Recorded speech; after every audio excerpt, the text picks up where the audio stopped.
Our country has a history of claiming ownership over human bodies.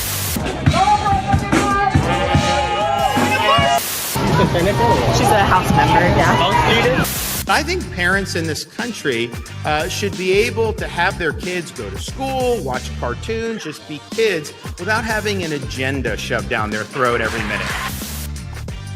AOC and the squad got arrested in front of the Supreme Court yesterday. Kamala Harris gave a speech to the NAACP. Apparently, Americans agree with Ron Desantis' re-education of our school children, and Vladimir Putin went to Iran. That's going to be crazy. All that and more coming up on this episode of Daily Caller Live. My name is Jobob. Thanks so much for tuning in. Daily Caller Live starts right now. 2, 1. Here we go! Might be the only brown guy on earth named Jobob. That is actually their name, Jobob.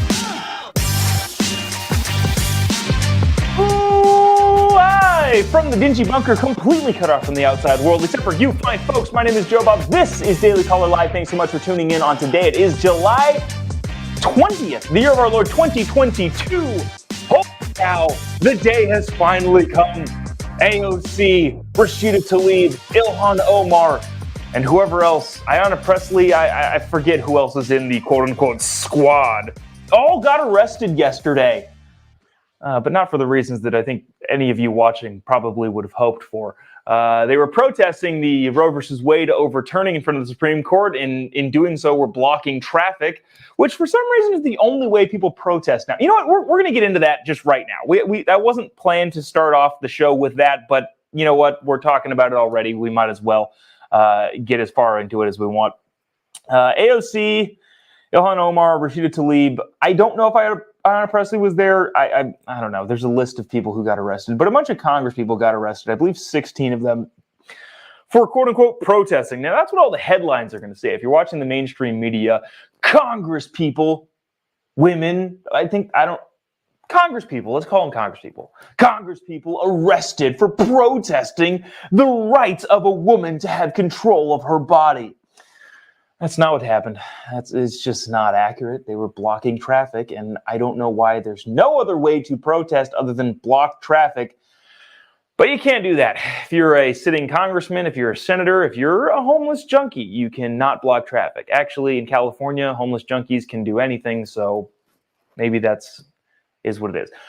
Here's just a taste of what people were watching yesterday before we get into the arrests of Congresswoman AOC and the squad. Check it out. Watch. When do we want it? Now! When do we want freedom? When do we want it? Now! This is Captain. Okay, so basically they were standing in the middle of the street until they would inevitably be arrested. You saw Ilhan Omar right in the center there. It's really not all that interesting. They were pulling a political publicity stunt, the likes of which I'm not sure we've seen in a really, really long time. No real reference comes to mind immediately when I'm thinking about massive publicity stunts. But generally, people in Congress don't get arrested. Now, having said that, I think we should all recognize it as a publicity stunt. But there is one very interesting component to this, especially with one AOC being at the head of it. Putting all of the political polarization to the side of, well, we're going to make a point for our side of the aisle. You know, that is what it is. I don't stand in front of traffic. You're not going to get arrested. Okay, what happens next when, I don't know, Rand Paul decides that he's going to stand in the middle of the street in Washington, D.C. and protesting the sheer brutal robbery of our future generations via debt? Great. He's going to get arrested. You know, it's just a publicity stunt. It's what I'm trying to say here is it doesn't matter what your cause is. It is a publicity stunt to block traffic, especially if you're a congresswoman. But, and this is a big but here, AOC, if you don't remember this, during the January 6th riot, talked about being scared for her life. Now, I don't entirely blame her. She's a high-profile congressional figure. And at the early onset of it, not knowing what was going on, I could see her being a little bit scared of, oh crap, are they here? Yeah, it was a crazy day. Having said that, we later found out that AOC continued to say that she was very, very scared, and not even in the building, and not really even in the vicinity of where all of the rioting was taking place. So she's got that on her track record. When she was being escorted away, and you're going to see this here with her smug little look around to make sure all the cameras are flashing, she decided, for really no reason other than optics and the camera, to put her arms behind her back as if she was being arrested by force. In solidarity with all of the women who have been protesting in the middle of streets and blocking highways for the last, month since this decision has come out. Geez, it hasn't even been a month yet. It's probably been like 2 weeks.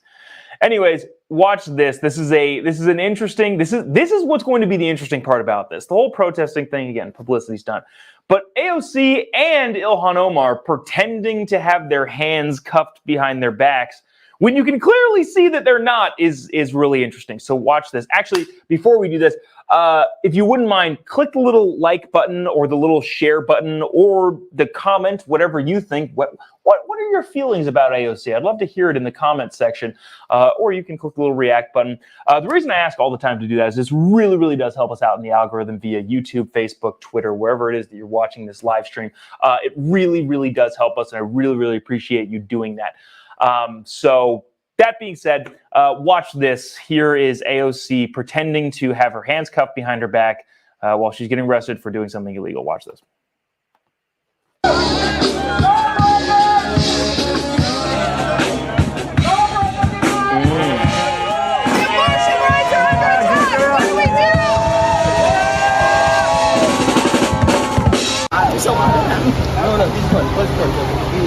Just walking through. She's a house member. Yeah. No, she's a member of the house. So I think there's another clip after this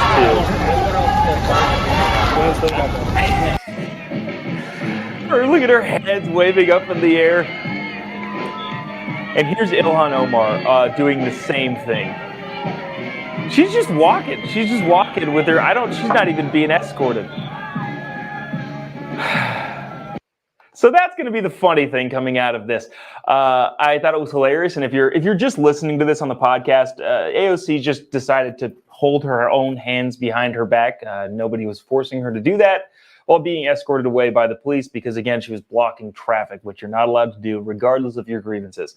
Then she raised her fists, kind of like a magician that forgot his hands were supposed to be cuffed behind his back during a magic trick, and continued to put it back and walk solemnly to her impending jail cell, which none of that happened either. But Ilhan Omar did the same thing, but she wasn't even being escorted by a cop. If you watch the video, it's just she's just kind of decided to put her hands behind her back and just kind of walk. There's Ilhan Omar in this thing.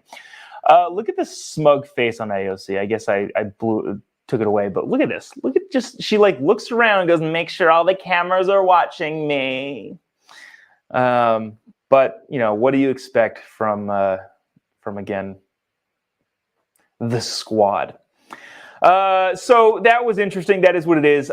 Geez, I didn't even read all of this there's this other stuff. Multiple members of the House of Congress, including yada, yada, yada, were arrested by Capitol Police Thursday. Oh, this is what I thought was interesting from this particular article, I believe from Fox News.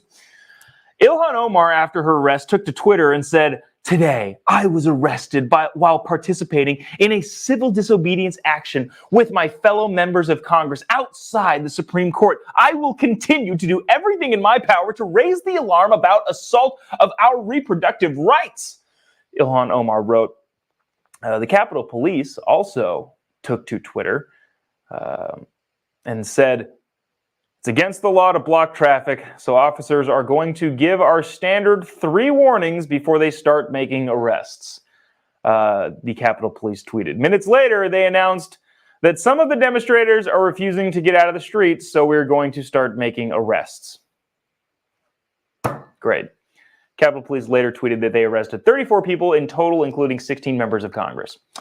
So there's that. Speaking of reproductive rights, as they are so affectionately called by your big-time lefty medias and your lefty politicians, we have this. I don't understand, and maybe I'm just too young to have gone through the naming process of this, but I don't get the NAACP, the National Association of the Advancement of Colored People. I feel like that's a weird name. Maybe, I don't know. Again, maybe I'm just not. I wasn't of that era when it was named. But I would feel weird calling a group of colored people. You know, that's just me. That's just me. Maybe I'm old-fashioned. Watch this clip. This is Kamala Harris, who for some reason was giving the speech to the keynote address to the NAACP yesterday. She says some things. Watch this, and we'll discuss on the other side. Check it out. This the Vice President of the United States. We know, NAACP, that our country has a history of claiming ownership over human bodies. So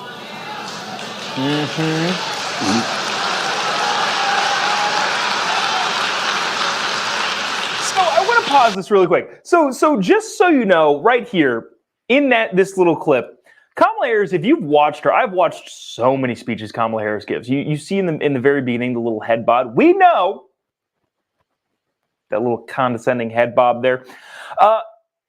But one thing that she doesn't have is instinct when it comes to giving speeches. Now, as somebody who talks in front of crowds, I don't know, on a somewhat regular basis, Saturday this morning, I'll be giving a little speech at SAS in Tampa, so come see me if you're there.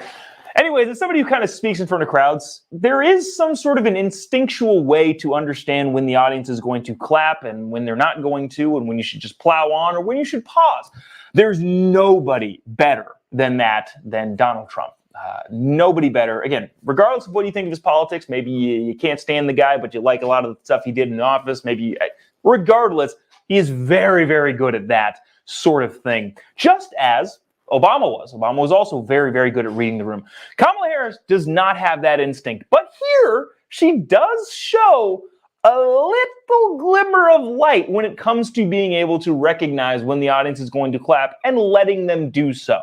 So let me rewind this just a quick second so you can catch that with me. Maybe there's still hope for Kamala Harris. Not from a policy standpoint, that's long gone, but from a public speaking standpoint, as she is the worst public speaker in this high of an office that I've ever seen in my life. Watch this. I don't know why she held her hands there. Very Joe Biden-esque. And today, extremist so-called leaders are criminalizing doctors and punishing women for making healthcare decisions for themselves. Personal decisions that is her right to make in consultation with her doctor, her pastor, her priest, her rabbi, her loved ones, not her government telling her what to do. Yeah, so I'm not going to go through the obvious arguments there again. Roe versus Wade being overturned is in no way, shape, or form forcing anybody to do anything. It's just saying, hey, just so you know, there's another American citizen in there that you don't get to entirely make the decision for. I'm not going to go over the whole ectopic pregnancy thing or any of that sort of stuff because there are carve-outs for that for some reason. People like AOC and people like, who was it that I watched? Was it I can never remember if Ayanna Pressley is involved in this sort of thing. But there was some congresswoman saying, how many times is an ectopic pregnancy carried to term successfully? And the doctor was like, well, 0%, but that's definitely not illegal. And the congresswoman said, no, I reclaim my time. Maybe I should have found that clip. Anyways, I'm getting way off track here. Basically, Kamala Harris compared not killing unborn children to slavery. And maybe I should just leave it there because that's what she did at the very beginning of this.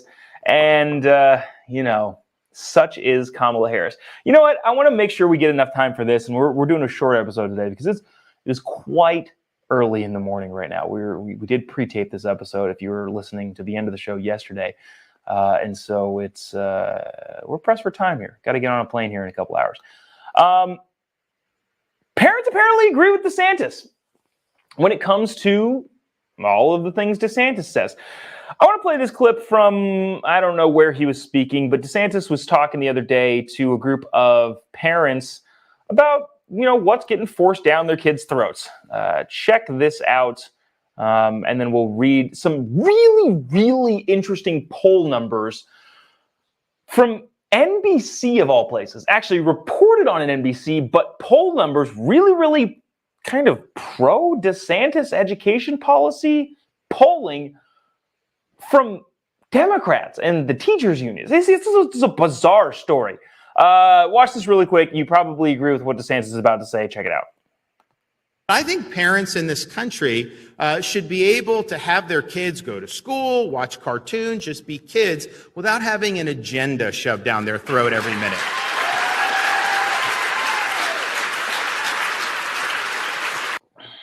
So that's pretty obvious. Goes without saying. Parents just want their kids to be able to do whatever that watch cartoons and stuff without having an agenda shoved down their throat. DeSantis.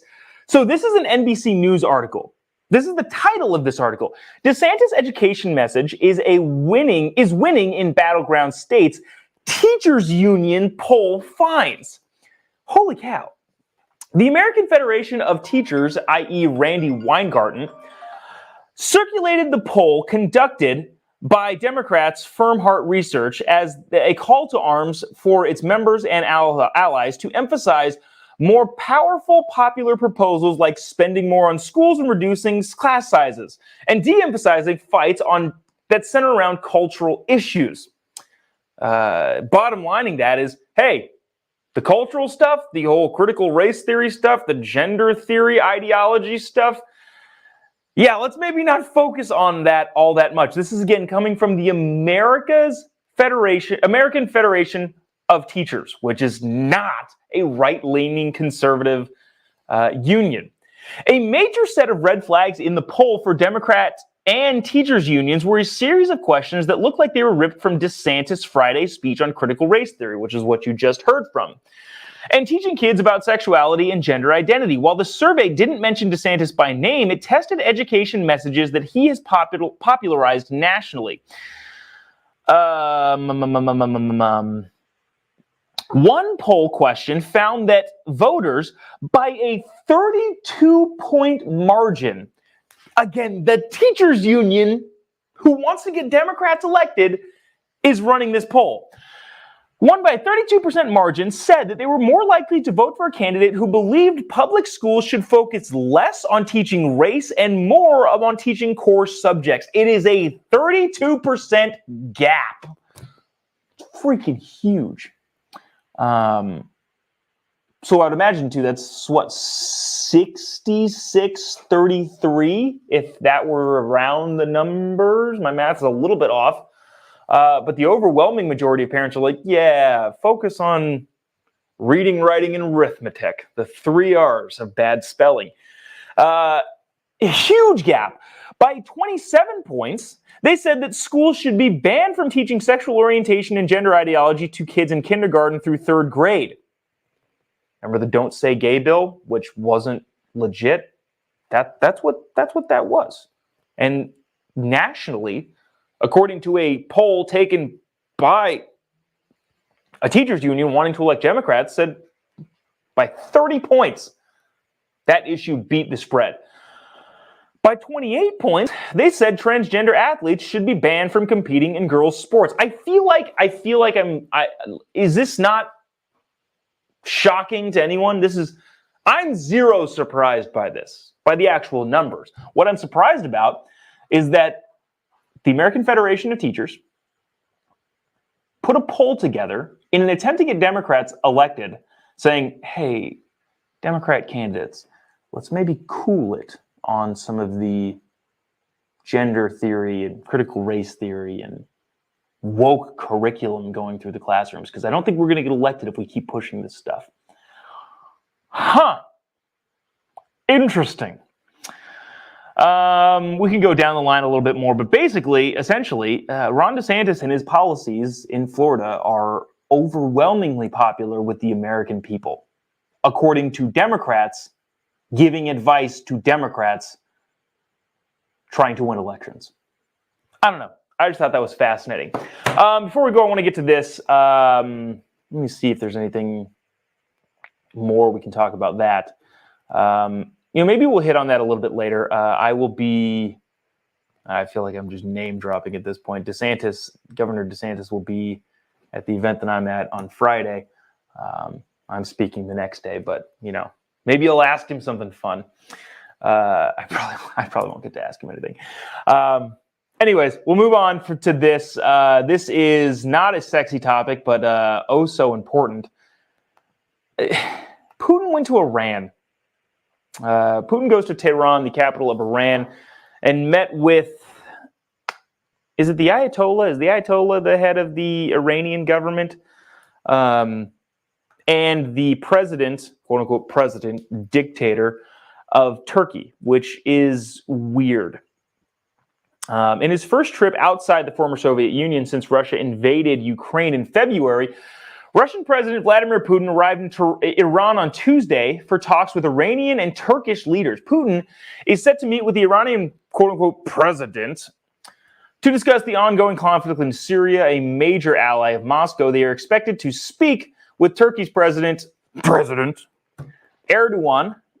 who is also in Tehran, and recap with him as well. So we talked about this a little bit, I believe on Monday and then last week. Biden was in Saudi Arabia and Israel. Flew, I think, the first direct flight from maybe it was Jerusalem, from Israel to Jeddah, which was a huge deal, I guess. And a lot of people were talking about him asking for oil, including myself. I think I threw in there that, yes, he probably is asking for oil. But what he really was doing, and the main purpose of that trip, and I gave him credit for this, was to try and get everybody on board, despite some of them being journalist killers, but we'll leave that there for right now. Get everybody on board to not let Iran get a nuclear weapon, because Iran is a terrorist state. They've called themselves as much, and, well, they're just overall bad people. And not letting them get a nuclear weapon is pretty dang important. But Israel, Saudi Arabia, and the United States are now all on board to stop Iran from getting a nuclear weapon. Just 3 days after Biden gets back to the United States, Vladimir Putin goes to Iran, the country that we're going to stop from getting a nuclear weapon. Nobody really knows what's happening there. It's just weird, though. And also, one other thing to point out: how is Turkey an active member of NATO? I don't quite understand this. They are very, very friendly and cozy with Russia, let alone China and several other untoward countries. How is it that they get to be participants in NATO and have the same say as a bunch of the other NATO countries? I don't understand that.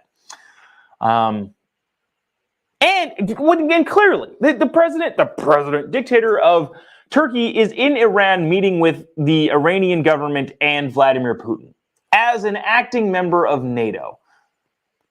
I don't know.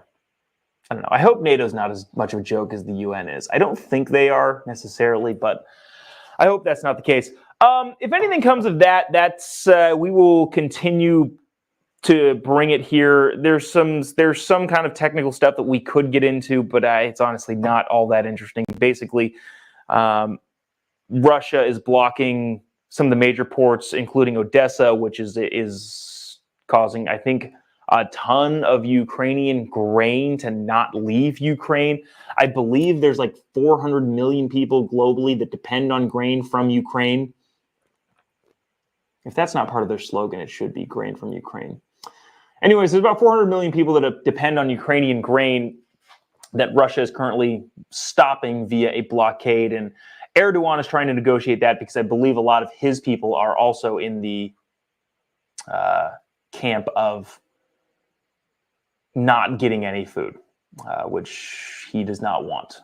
If you're a dictator of a country, you don't want your people starving and then revolting. Didn't really go well for the guy in Sri Lanka pretty recently. Anyways, so that is that. If there anything else comes on that, we will bring it to you. And that'll do it for us today. First of all, thanks so much for watching. If you haven't already, click the little like button or the little share button. It really, really does help us out and get to more people. Or let us know in the comment section, what do you think about this show, with the episode, what's going on in the world today, the things we talked about. What do you think about AOC handcuffing her hands behind her back and pretending to get arrested? Yeah. So wouldn't mind. Yeah, if you wouldn't mind engaging with the post in some way, this really, really does help us out via Facebook, Twitter, Instagram, YouTube, all of that sort of stuff. I'm not entirely sure how we're going to do the rest of the week. If you're watching this, we did pre-tape a little bit earlier, so I'm probably on a plane somewhere over Colorado right now, headed to Tampa, where we've got this big, long event. And I'm going to make every effort to do a show on Thursday and Friday of this week, tomorrow and Friday.